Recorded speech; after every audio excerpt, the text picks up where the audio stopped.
50%. That is the tariff now hitting Canadian goods, and the Associated Press says the man who warned about economic coercion, Prime Minister Mark Carney, is the one being tested.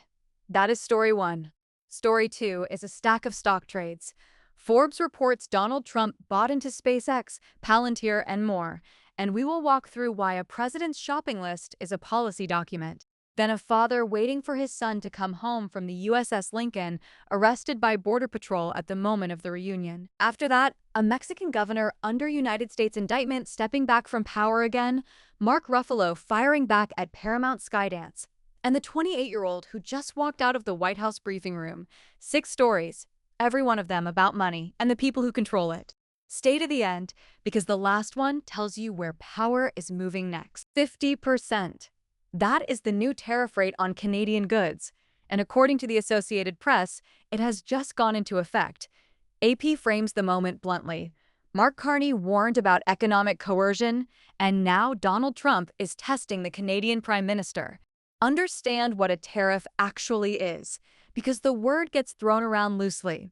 It is a tax collected at the border, and it is paid by the importer bringing the product in, not by the country being blamed for it.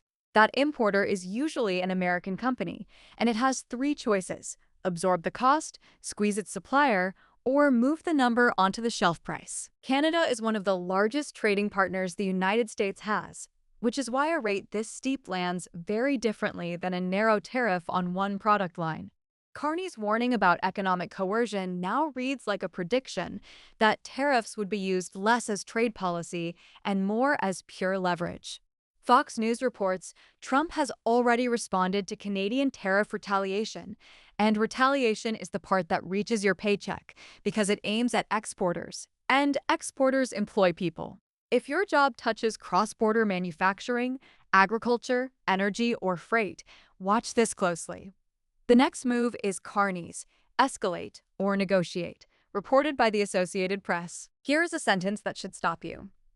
The president has been buying stock.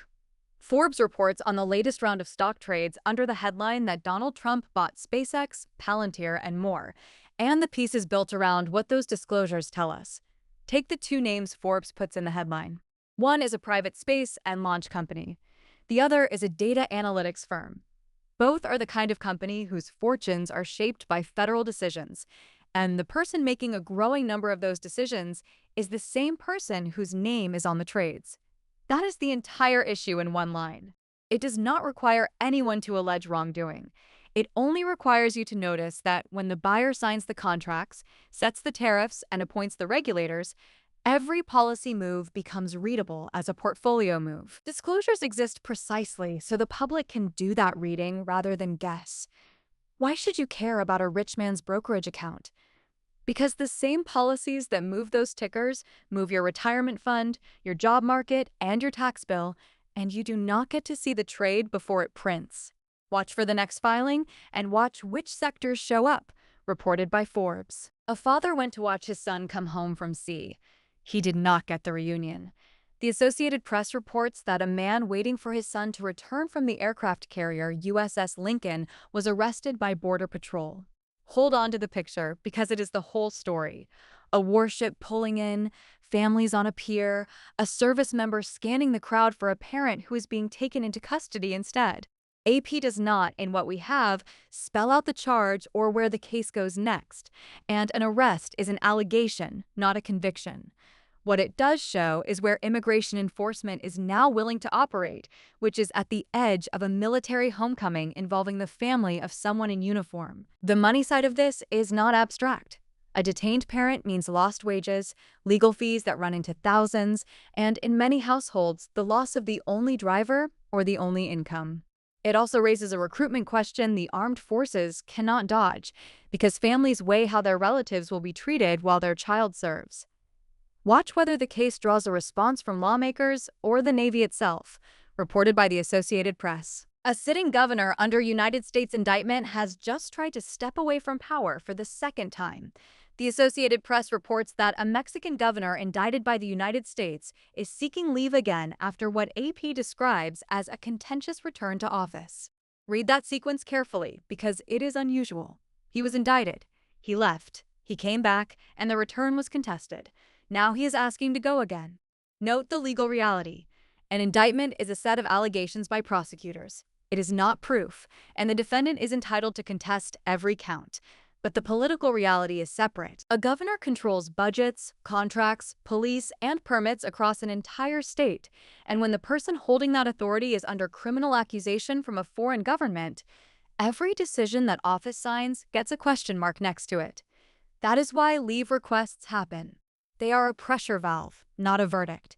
For anyone on either side of the border, the stakes are trade, security cooperation, and the flow of investment into that state.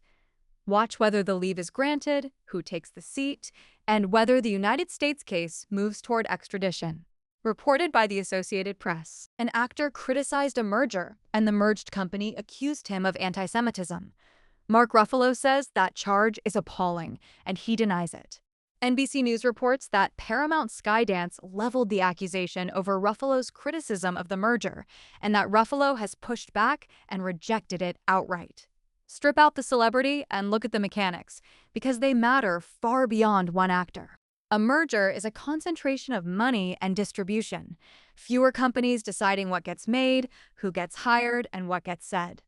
Public criticism of that concentration is the normal check on it. When a company that size responds to a critic with an accusation of bigotry rather than an argument about market share, the effect on everyone watching is chilling, because most working writers, crew, and mid-tier performers cannot absorb that kind of accusation and keep booking jobs. Ruffalo has the profile to answer back. That is precisely why his denial is newsworthy, and why the people without his leverage are the ones actually exposed. If you work in film or television, the thing to track is not the insult, but the consolidation underneath it, and how much room is left for anyone inside the business to object. Reported by NBC News. The face of the White House briefing room is gone. Fox News reports that Karoline Leavitt, the 28-year-old White House press secretary, has stepped down, and that she told reporters aboard Air Force One that Friday's trip was her last official flight. Fox reports she is leaving to focus on her family and her young children, and its story is built around Leavitt revealing what she does next. Why does a press job belong in a money and power roundup? Because the press secretary is the single controlled channel through which an administration explains tariffs, indictments, enforcement raids, and market-moving decisions. Whoever stands at that podium decides which questions get an answer and which get a talking point, and every number quoted from that lectern travels straight into headlines, trading desks, and voters' heads. Leavitt held that microphone at 28, one of the youngest people ever to do it, and her departure means the operation now has to rebuild the relationship with the press corps from scratch. The replacement is the story to watch, because the choice tells you whether the White House wants a communicator, a combatant, or a shield. Fox's report is bylined Amanda Macias and CJ Womack, reported by Fox News. Watch two things this week: whether Mark Carney answers 50% tariffs with escalation or a deal, and who walks up to that empty White House podium next. So, here's the question. When a president is buying stock in the companies his own policies move, is that a conflict or just the new normal? Tell me below. Like this one and subscribe, because we run these down every single day.